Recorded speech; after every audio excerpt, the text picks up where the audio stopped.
hello once again. As we continue our study with the book of Genesis, we now come to the second half of the book. And at this time, we're going to look at several chapters, 25, 26, 27, and 28. And we're really looking at the story of Isaac up until the time when Jacob flees and leaves the land of promise. So we begin with the question, will Isaac and Rebekah have children? And by the time it ends, we have to wonder whether or not Jacob, who is the blessed son, is going to ever come back again. The story begins, as many sections in Genesis do, with a listing of some of the family members. And we notice that, first of all, here we have the story of the family of Ishmael. A lot of times when people begin to study the Bible and open the book of Genesis, they get kind of puzzled with all the names and why all those names are there. But in the ancient world, the names were very, very important. They didn't have phone books and they didn't have genealogies listed, but very often the names of some of those ancient people were connected with cities. For example, the name Kedar, which is one of the sons of Ishmael, is a well-known region south and east of the land of Israel. And so we have these names mentioned, Ishmael and his family, and first of all his sons, and then later when Esau takes one of the daughters of Ishmael as wife to try to placate his parents, then we find reference to the oldest son Nebaioth again. So first of all, we have the genealogy. In Hebrew, that word is toledot, from the word for generations, those who had been born to someone. And remember from other parts of the Bible that a person would say that I would be remembered through my generations. There would be an ongoing existence at this time, not in terms of living forever or going to heaven. We don't see anything mentioned about that. But if a person had lived a righteous kind of life, they would then assume that their children and grandchildren would continue to tell the stories about who they were and what they had done. Oddly enough, the book of Genesis doesn't say as much about what they had done that was a blessing, but either what God had done for them or what they had done that was actually a curse. So we first of all have Ishmael traveling to the east and disappearing from the scene. And very often when you've got that name listed, the names are listed and then they travel away. And then we turn to the story of Isaac and Rebekah. What I had tried to figure out and state last time, and did not do it very well, was that Isaac would have been 37 years old when his mother Sarah died. She died at age 127 and had borne him when she was 90 years old, so he would have been 37, and now it's when he is 40 years old, which is kind of a rough number. We'll notice that number 40 very often, but here he is 40 years old when Rebekah is brought to him, according to the story that we just studied last time. And you'll note by the end of this chapter that he was 60 when Rebekah had children. So Sarah had to wait for 25 years before she could bear children. And now, even though Rebekah is much younger, she also goes 20 years before she has any children at all. So there is still a question about whether or not the promise will go on and how the promise will go on through Isaac and Rebekah. When Isaac and Rebekah are waiting to have children, then we have the whole dilemma of the fact that they are twins and that they are fighting already in the womb. They were just very active in the womb together. And I must admit, I've never talked to anyone who had twins to ask about what the pregnancy was like. I've never really discussed that, so I don't know if that's a kind of a common thing that the children are moving around. After a while, I'm sure toward the end of the pregnancy they couldn't. But God says somehow to Rebekah that this is because there are two whole different nations, two whole different groups.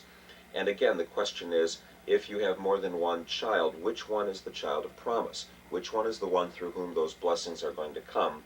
Obviously, our whole story of the Bible is that the promise comes through Jacob, or Israel, as he is also named, and thus we have to figure out, how do we get Esau out of the picture, even though Esau is the firstborn, just like Ishmael, the firstborn to Abraham, even though not by Sarah, is moved off to the side.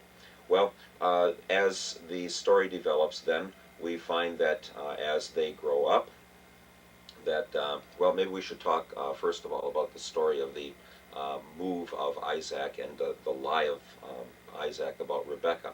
Because what we have now is another story in this section that talks about Isaac having lied about his wife being his sister.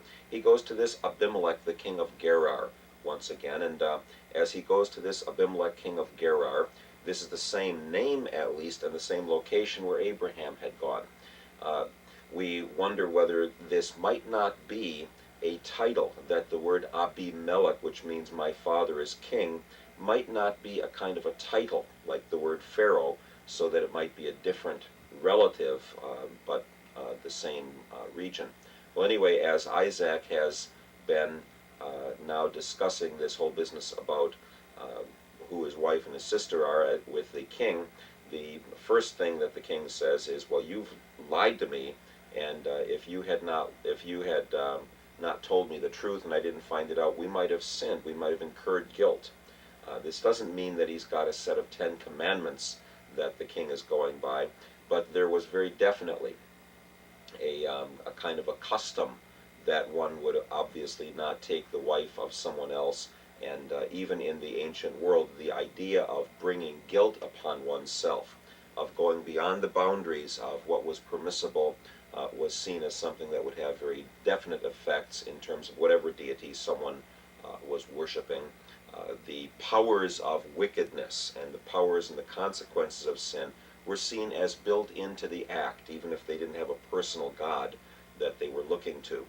We must remember in this era that we're not talking about gods who are moral. We often think of the word God and we think of the 10 commandments, the 10 words, and what's right and wrong. But in the ancient world, the idea of a deity was much more some power, whether it would be the sun or the moon, that would give regularity to life and be regular in their appearance, or whether it would be the threat of the storm god, or whether it would be the god of grain who would make the crops grow. And the people were not really thinking of the deities in terms of guidelines for daily living. In that way, the Lord was very, very different when he gave these instructions to the people of Israel, when he gave them the promise of the covenant at Mount Sinai. So these gods might not have punished people. That was just not in their way of thinking. But they did believe that what you sowed, you reaped, and so you could bring guilt on yourself. It's very interesting, though, that by the end of this story, we're going to find that Abimelech and Phicol, the commander, these people, they want Isaac actually to be kind of close. So at first, Isaac comes, and as he is there, this is the only independent story that we have about Isaac.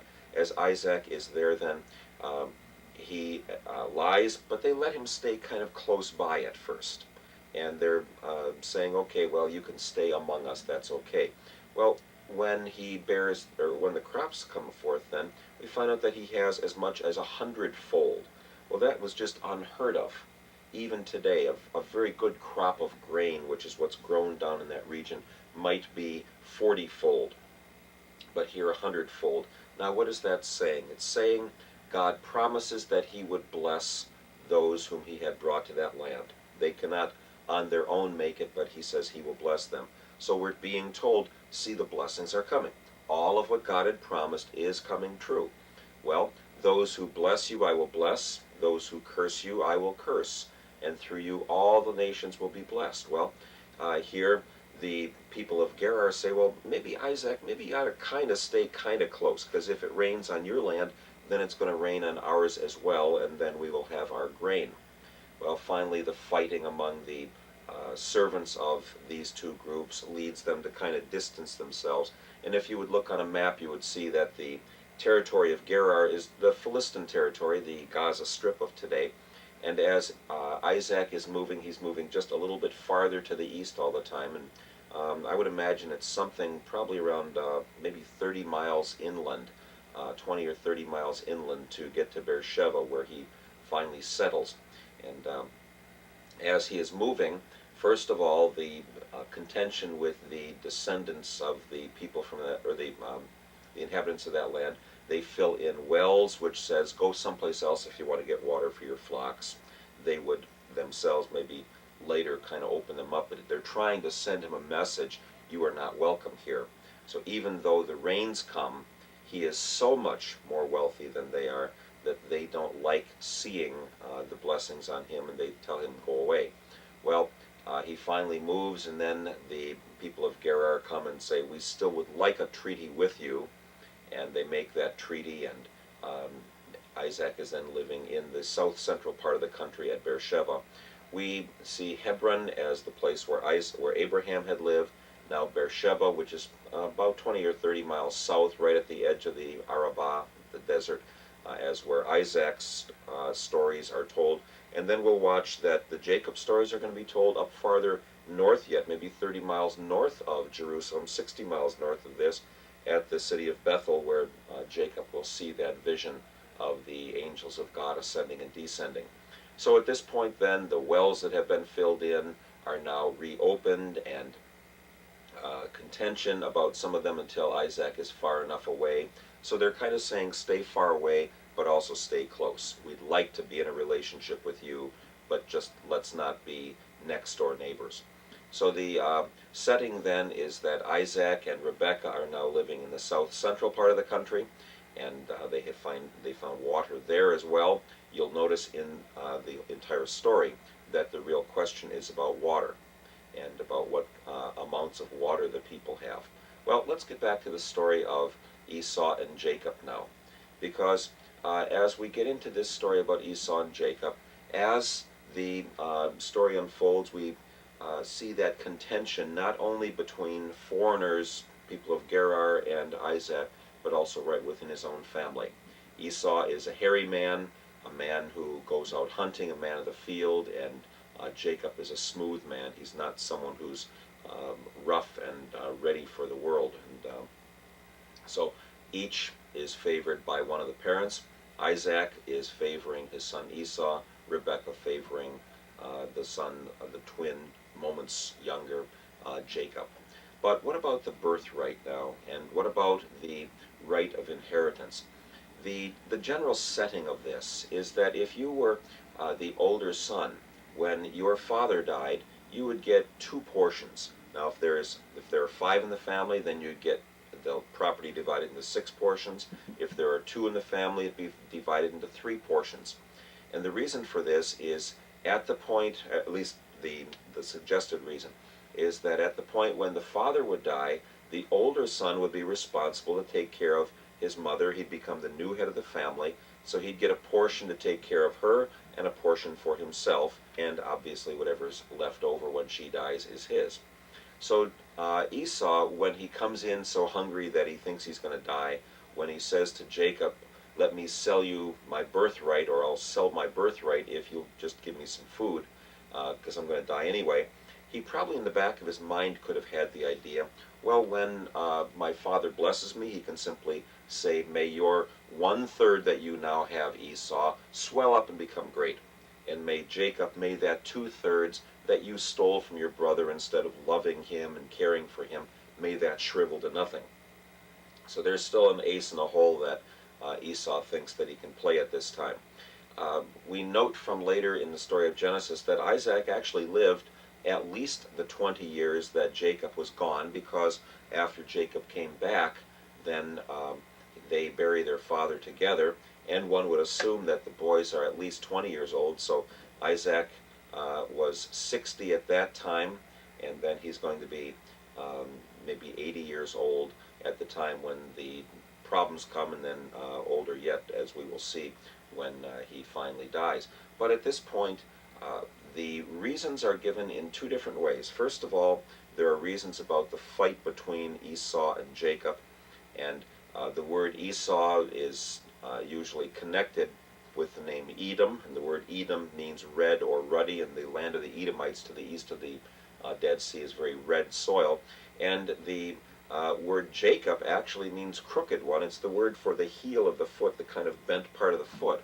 And we'll see that Jacob is the crooked one. He's always trying to get away with something. Remember, the crooks are the ones who go this way and that way to try and dodge the people who are going to try and catch them. So here he is the crooked one, and he's acting according to his name. Rebekah is in on this. She says, if your father curses you, the curse can come on me. And then Jacob goes in with the meal for his father, This is a very sacred kind of event where you prepared a meal and then the blessing would come from that. We might think by comparison how even today, when we take part in Holy Communion, that we are being blessed. We have a meal with our God who feeds us with what He has given us and then gives us the blessing and sends us forth. Well, as Jacob comes to receive the blessing, his mother puts Esau's clothes on him and then extra heavy skin on the back of his neck and on his hands to give the appearance that this is Esau. Isaac, by this time, obviously has gone blind, so he has to tell by touch and by smell who it is. And we know he's not sure because he keeps saying, I'm not sure this is you or not. And the voice sounds like the voice of Jacob, but whether he's just not thinking or what, he takes the meal, he blesses him and says, may you have power over all of your enemies. And obviously the Israelites later would have said, our father Isaac promised our father that we would have dominance over all the enemies, so it's okay with whatever we do. Well, immediately after this meal is done, then Esau does come in with his game, and he says, Father, I've got the meal ready. Let's have the blessing now before you die. And then Esau is told, well, I'm sorry, son, but I've given all the blessings away to your brother. And the blessing, if it be that, is you're going to be living far away from settled communities. And the land of Edom is rather barren and sparse. It's now in southwestern Jordan or western Jordan. But he is also told at the end of time, when you do break away from your brother, then you will have dominance over him. We find the descendants of the Edomites all the way down into the time of Christ, where the Idumeans, who live in the southern part of the country, are connected with the Edomites, and Herod himself is an Idumean. So there's at least a name that kind of goes all the way through for many centuries after this. Well, the other reason that is given, instead of the stealing of the birthright, for why Jacob will go back to Uncle Laban's house to get a wife, is the fact that God says, or Isaac says, and Rebekah, let's not have any intermarriage with the people of this country. So we know that Esau has married a couple of different young ladies from that particular region, Hittites and such. And so finally then he will marry one of the Ishmaelite daughters. But the other reason then is that Isaac sends him forth and says, go to your mother's home and get a family member from there. I don't have any daughters to give you, a daughter of mine in marriage, so go back there. And as he goes back, then we get into the setting of the blessing at the place called Luz, which is later called Bethel, or the house of God. And we find now that that Jacob is tied with the city of Bethel. That will come up even much, much later, when the descendants of the northern tribes who will live there, the descendants of the Leah tribes, will say there's more history to be at Bethel, where we actually know our father had communication with God, than at the city of Jerusalem. And when the Leah tribes are in the south, the Rachel tribes are in the center, the descendants of Leah, or of Rachel, Manasseh and Ephraim and Benjamin will live around that region of Bethel, whereas the descendants of the Leah tribes, Reuben and Simeon and Levi and Judah, will claim Jerusalem as the place where God causes his name to dwell. So in about the 900s, when the northern and southern kingdom split, there is tradition that will tie all the way back here to say, why would you have Bethel as the place for worship? Oddly enough, the king who sets up worship there puts up a golden calf or a golden bull that is then what is said to lead the people astray. So some of the stories we're beginning now are going to unfold hundreds of years later as we look at the story of Israel and the northern and southern tribes, the descendants of Jacob, and as we also look at stories about the Edomites. And just for reference, one of the major sections of the problem that Israel had with the Edomites was when the Babylonians destroyed Jerusalem, and the Edomites, who are called brothers even hundreds of years later, turned all of those who were fleeing from Jerusalem, fleeing from the Babylonians, turned them back to Nebuchadnezzar. So back to this story now. We have Jacob having stolen the birthright, or bought the birthright and stolen the blessing, and now he is fleeing. And the question really comes up, is this man, this young man, going to be blessed by God or not? Will God overcome this stolen blessing or will he not? Who's going to be the heir? Who's going to be the one who follows after and inherits all of the father's property, the double portion, and thus becomes the new head of the family? Well, as Jacob is fleeing, he lays down at what was probably a sanctuary. In the days when they don't have Ramada inns all over the place, what would you do if you were traveling? Where would you go if you were trying to travel someplace? Well, where the people would go is they would go to a worship site. And one would assume that this was a worship site and that he is laying there on the ground. A very common thing actually in the ancient world, that if you were a righteous person, you would go to a sanctuary and people would leave you alone there. And the old tradition back in the ancient world was if you survived the night there, then your God was saying he was blessing you. They actually call that incubation, incubación, where you incubate yourself. You put yourself in that care of that sanctuary during the night, and either you're dead in the morning or you're preserved and you can go on. So during this time, Jacob is sleeping there, and then he sees this vision of the ascending and descending angels of God, and the promise that comes to him that he will someday come back to that place. We'll notice at the very end of the story that he says, if indeed God keeps his promise to me, then I will come back here and I will give a tenth of everything that I own to the God who has blessed me. And so now for the second time already, we find this very ancient idea that one would give a tithe or a tenth. First of all, with Abraham, who tithes from the whatever was recovered at the time of Sodom and Gomorrah when he went and saved Lot. And now here once again Jacob says, I will give a tenth of all that I have back to God and thank him for the blessings that he has given me. So Jacob now is on his way to his uncle's house. We've had a very large section of material here.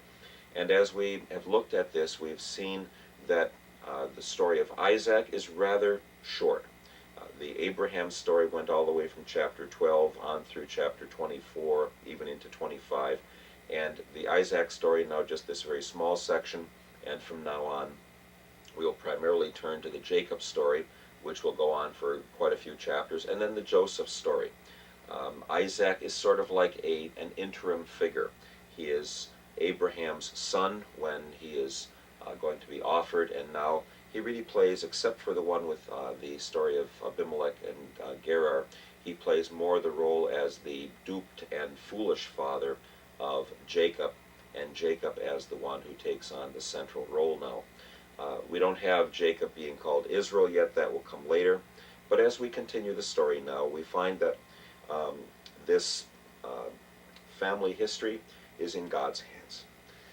God's blessings to you as you continue your study, and I pray that you will also be aware of the many promises that God is giving, where he says, my promise will be with you even though you cannot see it.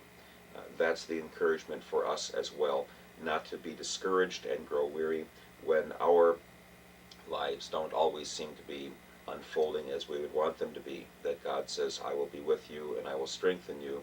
And these words to Jacob are also the words to us. God's blessings to you as you continue your study.